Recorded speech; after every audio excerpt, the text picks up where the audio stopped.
Hello and welcome to the Educational Society YouTube channel. So, welcome to the next lecture of the series Determinant, lecture number 3. Friends, अब हम दुनिया से शोर शराबा से दूर आ जाते हैं अपने पढ़ाई पे। तो लेक्चर 3 का गोल रहेगा minor of determinant, cofactor of determinant, third order determinant, area of determinant and equation of a straight line. Let's start. First topic जो कि लेक्चर नंबर 3 का है वो है minor of determinant. Important topic है ये, आपको मैट्रिक्स में भी ये काम आएगा। मैट्रिक्स का मैंने प्लेलिस्ट ऑलरेडी बना लिया है और वो अपलोड भी है यूट्यूब पे। अगर आप नहीं देखे हैं तो वो आप देख सकते हैं। तो माइनर देखते हैं क्या होता है।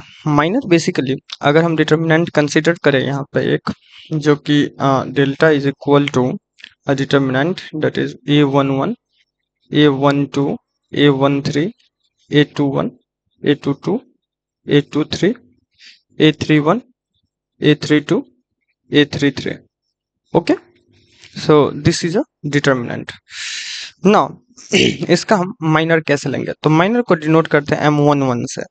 मतलब M बेसिकली M से माइनर को डिनोट करते हैं। किसका माइनर लेना है, किस रो का, किस कॉलम का, वो यहाँ पे हम इंडिकेट कर देते हैं। जो M11 यानी कि फर्स्ट रो फर्स्ट कॉलम का माइनर क्या हो जाएगा। तो इसको हम कैसे रीड करेंगे? So minor of, my bad, 1 minute, pen थोड़ा, minor of A11, element A11 का जो है सो माइनर क्या होगा वो चीज यहाँ पे। तो कैसे हमको निकालना है? बेसिकली आपको क्या करना है कि ये जो जिस एलिमेंट का हम माइनर निकाल रहे हैं उसके रो को और उसके कॉलम को कवर कर देना है। मतलब ये जो रो है इसको कवर कर दो और ये कॉलम को कवर कर दो, इस कॉलम को, और बाकी जो एलिमेंट बचा उसको एज इट इज लिख देना है। मतलब यहाँ पे मैं A22, A23, A32 and A33 ये बच जाता है। तो ये अब इसका डिटर्मिनेंट हमको फाइंड आउट कर देना, वही हो जाएगा, वही हो जाएगा यहाँ पे क्या चीज, माइनर। तो ये डिटर्मिनेंट को सॉल्व कर देना, बस ये माइनर हो जाएगा। तो ये डिटर्मिनेंट आप सॉल्व कर सकते हैं। नाउ मूव करते हैं नेक्स्ट। एंड अगर एक मैं निकालना चाहूँ यहाँ पे M233 का माइनर अगर मैं निकालना चाहूँ तो वो क्या हो जाएगा? 1 मिनट।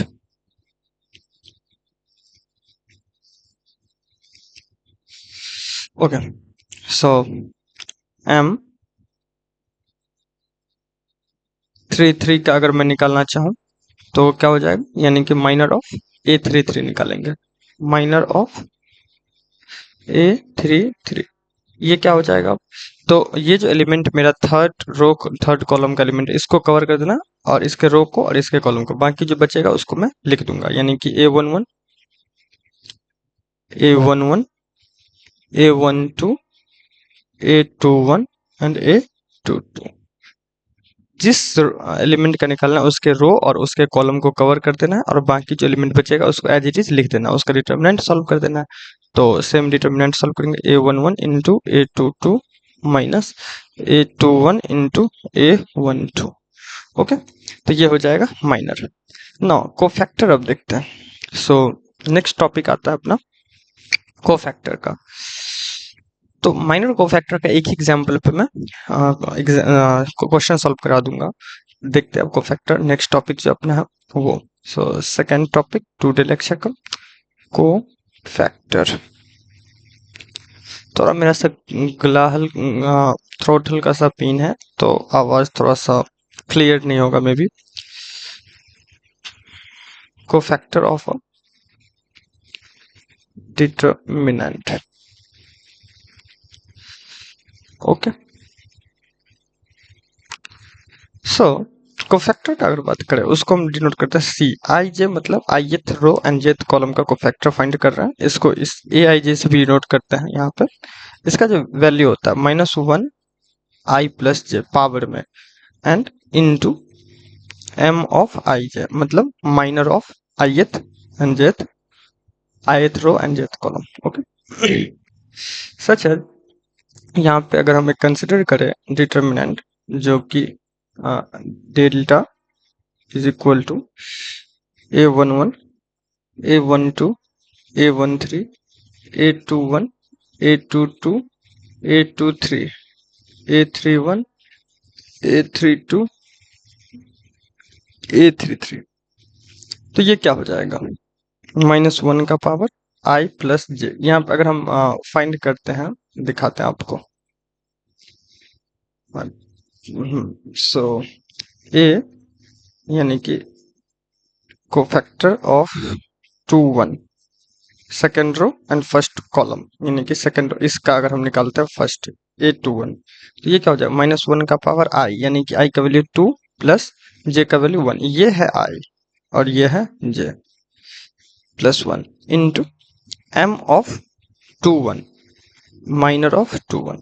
ओके, यानी कि ये क्या हो जाएगा, -1 का पावर 3 जो कि -1 हो जाएगा इंटू m21, यानी कि m21 इसको तो ये और ये क्लोज कर देंगे, बाकी जो बचेगा उसको लिख देंगे एज इट इज, यानी कि a12 a13 a32 and a33। तो इस टाइप से हम इसको कैलकुलेट कर सकते हैं कोफैक्टर को। नाउ अब हम देखते हैं कि value of a third order determinant कैसे कैलकुलेट करते हैं। तो वो कोफैक्टर का ही एक पार्ट होता है, माइनर कोफैक्टर की मदद से हम उसको सॉल्व करते हैं, लेकिन उसका एक अपडेट डायरेक्ट आपको बता दिया जाता है जो ये मेथड है। लेकिन वो मेथड कहाँ से आता है, तो एक्चुअली कोफैक्टर से ही आता है। देखते हैं यहाँ पे। So value of a third order determinant क्या होता है। सो अगर हम डेल्टा कंसिडर करें एक, वही a11 a12 a13 a21 a22 a23 a31 a32 a33। सो यहाँ पे मैं अगर सेम का माइनर लूँ, सेम एलिमेंट का माइनर, और उसका मैं कोफैक्टर ले लूँ, दोनों को मल्टीप्लाई करूँ, फिर मैं उसी रो के एलिमेंट का माइनर लूँ 2 1 इंटू ए कैपिटल ए जो कि ये कोफैक्टर है 2 1 प्लस a13 इंटू a13, तो ये डेल्टा के बराबर हो जाएगा, यानी कि डिटर्मिनेंट का जो वैल्यू होगा उसके बराबर ये चीज हो जाएगा। तो ये एक इम्पोर्टेंट होता है। सेम रो या फिर सेम कॉलम में भी कर सकते हैं। जैसे यहाँ पे अगर हम a31 ले, यहाँ पे कंसिडर करें a31 इंटू a31, ये इस रो के हिसाब से भी हम कैलकुलेट करेंगे तो सेम ही आएगा, बस हमको उसका माइनर भी उसका कोफैक्टर दोनों लेना है, मल्टीप्लाई कर देना है। a3 इस एलिमेंट को देखो, इस एलिमेंट को इसके कोफैक्टर से मल्टीप्लाई करना है, मतलब इस a11 जो एलिमेंट था उसको उसके कोफैक्टर से मल्टीप्लाई, ये है क्या चीज, ये है कोफैक्टर, कोफैक्टर, और ये जो है ये है एलिमेंट, जो कि एलिमेंट रहेगा, ये इंटिटी जो है इस इंटिटी को उसके कोफैक्टर से मल्टीप्लाई कर देंगे दोनों को, फिर जोड़ेंगे उसी रो के एलिमेंट को और उसके कोफैक्टर को मल्टीप्लाई करेंगे, उसी एलिमेंट के एलिमेंट को और उसके कोफैक्टर को मल्टीप्लाई करेंगे। तो आप देख सकते हैं यहाँ पे ऑलरेडी ये +1 1 पॉजिटिव, -1 का पावर 2 पॉजिटिव हो जाता है, ये 1 2 जो कि 3, -1 का पावर 3 नेगेटिव हो जाता है, -1 का पावर 4 पॉजिटिव हो जाता है। यही आपको रूल बना दिया गया है एक, जो पॉजिटिव नेगेटिव पॉजिटिव ऐसे चलता है, लेकिन ये रूल कोई नहीं है, ये कोफैक्टर के टर्म से ही आता है यहाँ पे, जो पॉजिटिव नेगेटिव ऐसे चलता जाएगा। Then a32 into a32 plus a33 into a33 is equal to, ये भी क्या हो जाएगा, डिटर्मिनेंट के बराबर हो जाएगा। और अगर हम यहाँ पे अल्टरनेट ले लेते हैं, यानी कि कोई दूसरा ले लेते हैं, अगर देखिए a11 इंटू a21, अगर ऐसे कुछ ले लेते हैं a12 into a22 plus a13 into, sorry यहाँ पे मैंने उल्टा लिख दिया, तो यहाँ पे a 32 इंटू A13, तो ये क्या हो जाएगा, 0 हो जाएगा। ठीक है, क्योंकि ये अल्टरनेट मैंने ले लिया तो ये हमेशा 0 के बराबर हो जाएगा। डिटर्मिनेंट सेम रो में या सेम कॉलम के हिसाब से हम करेंगे तो वहां पे उसके बराबर आएगा। आपको वही याद रख लेना, ये एक रियल मेथड अप्रोच है करने का, लेकिन आपको वो जो बताए हुए हैं पॉजिटिव नेगेटिव पॉजिटिव, इस टाइप से आप सॉल्व कर सकते हैं थ्री ऑर्डर डिटर्मिनेंट को। नाउ मूव करते हैं नेक्स्ट। एंड अब जो अपना नेक्स्ट टॉपिक था वो था area of triangle. So next topic जो है वो है एरिया ऑफ ट्रायंगल। डिटर्मिनेंट के मदद से कैसे हम कैलकुलेट करते हैं area of triangle. So let's take a triangle. ये हम ट्रायंगल एक लेते हैं जो कि यहाँ पे ए बी सी, इसका कुछ कोऑर्डिनेट है जो कि ए का है x1 y1, बी का है x2 y2 एंड सी का है x3 y3। ठीक है, तो एरिया क्या होगा इसका, area of triangle A B C क्या हो जाएगा, हाफ ऑफ, हाफ करेंगे एंड डिटर्मिनेंट लेंगे किसका, x1 y1 x2 y2 x3 y3। अब डिटर्मिनेंट जो है इसका ये सॉल्व तो अभी नहीं होगा, इसके लिए हमको थ्री मतलब स्क्वायर हमेशा जो है, सो स्क्वायर एलिमेंट मतलब सेम रो सेम कॉलम होना चाहिए, उसमें ऑर्डर सेम होना चाहिए, मतलब 3x3 2x2 ऐसा रहेगा तभी डिटर्मिनेंट सॉल्व होगा। तो उसके लिए हम यहाँ पे 1 1 1 कर लेंगे, तो ये अब 3x3 बन गया, तो ये सॉल्व हो जाएगा। अब तो ऐसे हम कैलकुलेट कर लेंगे यहाँ पे, तो इसका डिटर्मिनेंट सॉल्व कर लेंगे एंड इसको 1/2, ये क्या है, ये कोऑर्डिनेट है x1 y1, a का कोऑर्डिनेट b का कोऑर्डिनेट c का कोऑर्डिनेट एंड 1 1 1, क्योंकि 3x3 ये अब बन गया, तो ये एरिया आप दे देगा यहाँ पे 1/2 से मल्टीप्लाई कर देंगे इसको। ठीक है, अप्रोच समझ आ गया। तो ये मैंने अभी बस आपको थियोरिटिकल पार्ट यहाँ पे क्लियर हो गया। इस पे एग्जांपल्स आप बुक से भी कर सकते हैं, या फिर मैं भी एक पूरा एक वीडियो एक पूरा क्वेश्चंस पे ही बना दूंगा अलग से। ठीक है, क्योंकि क्वेश्चन यहाँ पे साथ साथ भी कर सकते हैं, कोई दिक्कत नहीं होता, लेकिन वीडियो थोड़ा लंबा हो जाएगा उसको लेके। Now equation of straight line देखते हैं। नेक्स्ट टॉपिक जो है वो है इक्वेशन ऑफ स्ट्रेट लाइन, जो कि पास हो रहा, पासिंग थ्रू द पॉइंट, किस किस पॉइंट से, x1 y1 and x2 y2 point, इन दोनों पॉइंट से पास हो रहा है, इस क्या हो जाएगा।